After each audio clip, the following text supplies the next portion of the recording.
ഉമർ റളിയല്ലാഹു അൻഹുവും അബൂബക്കർ തങ്ങളും വലിയ കൂട്ടുകാരായിരുന്നു.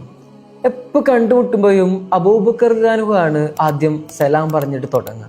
അപ്പോൾ ഉമർ റളിയല്ലാഹു സലാം അടക്കും. എപ്പോഴും അങ്ങനെയാണ്. ഒരു ദിവസം അബൂബക്കർ ഉമർ റളിയല്ലാഹുവിനെ കണ്ടപ്പോൾ സലാം പറഞ്ഞില്ല.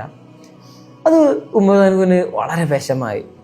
അദ്ദേഹത്തിന് ഇത്തിരി കുറുമ്പും സൗന്ദര്യപ്പണക്കൊക്കെ ഉള്ള ആളായതുകൊണ്ട് തന്നെ പെട്ടെന്ന് തന്നെ പ്രവാചകന്റെ അടുത്തേക്ക് പോയി. എന്നിട്ട് പരാതി പറഞ്ഞു, നബിയെ, എന്നെ ഇന്ന് അബൂബക്കർ കണ്ടപ്പോൾ സലാം പറഞ്ഞില്ല. പ്രവാചകൻ ഉടനെ അബൂബക്കർ തങ്ങളെ വിളിച്ചു വരുത്തി കാര്യം അന്വേഷിച്ചു. അബൂബക്കർ തങ്ങൾ മറുപടി പറയുന്നുണ്ട്, നബിയെ, ഇന്നലെ ഉറങ്ങുമ്പോൾ ഞാനൊരു സ്വപ്നം കണ്ടു. സ്വർഗമായിരുന്നു അത്. സ്വർഗത്തിലെ അതിമനോഹരമായ കാഴ്ചകളൊക്കെ കണ്ടിങ്ങനെ നടന്നു നീങ്ങുമ്പോൾ മനോഹരമായ ഒരു ബംഗ്ലാവ് കണ്ടു നബിയെ. ഞാൻ അവിടുന്ന് ചോദിച്ചു, ആർക്കാണ് ഇത്രയും മനോഹരമായ ബംഗ്ലാവ്?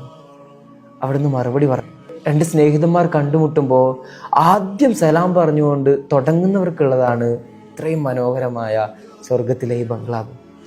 പിറ്റേന്ന് ഉറക്കമുണർന്ന് രാവിലെ ഉമറിനെ കണ്ടപ്പോൾ ആ ബംഗ്ലാവ് ഉമറിന് കിട്ടട്ടെ എന്ന് ഞാൻ ആശിച്ചു പോയി. അതുകൊണ്ടാണ് ഞാൻ സലാം പറയാതിരുന്നത്. ഇതിലും മനോഹരമായൊരു സ്നേഹത്തിൻ്റെ കഥ മുൻപ് എവിടെയാണ് നാം കേട്ടിട്ടുള്ളത്?